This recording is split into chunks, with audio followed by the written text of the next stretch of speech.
D'accord, c'est un petit peu théorique, mais admettons que vous ayez à choisir une carrière professionnelle dans un sport collectif et que vous ne soyez pas par ailleurs complètement insensible à l'aspect financier des choses, ce qui n'est pas interdit.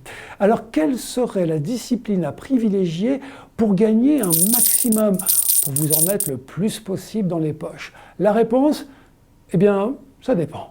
Ça dépend déjà des années. Selon les économistes britanniques de Sporting Intelligence, qui scrutent depuis près d'une décennie cette question des salaires dans les sports co, une année, c'est la NBA qui rapporte le plus.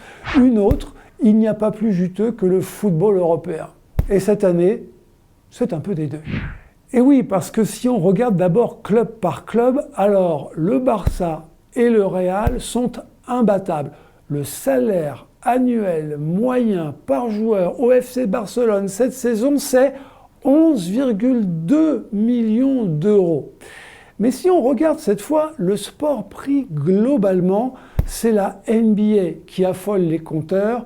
Moyenne du salaire sous les paniers américains, 8,8 millions d'euros. C'est 2 millions d'euros de plus qu'au Paris Saint-Germain.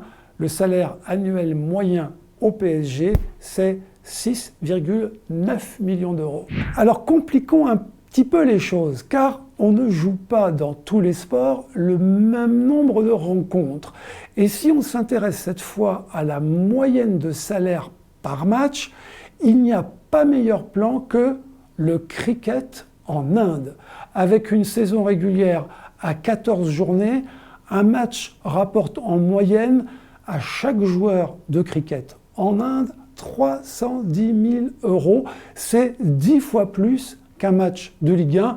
Mais c'est vrai, les matchs de cricket durent souvent un peu plus de 90 minutes.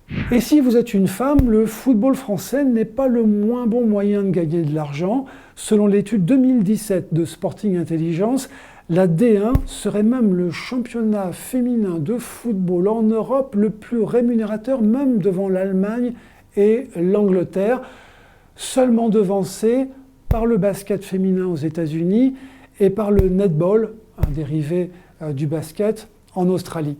Alors au final, notre podium, pour le salaire moyen annuel, la NBA. Du côté des femmes, eh bien, en Europe en tout cas, la D1 féminine. Et pour finir, la moyenne de salaire par rencontre disputée, le cricket indien.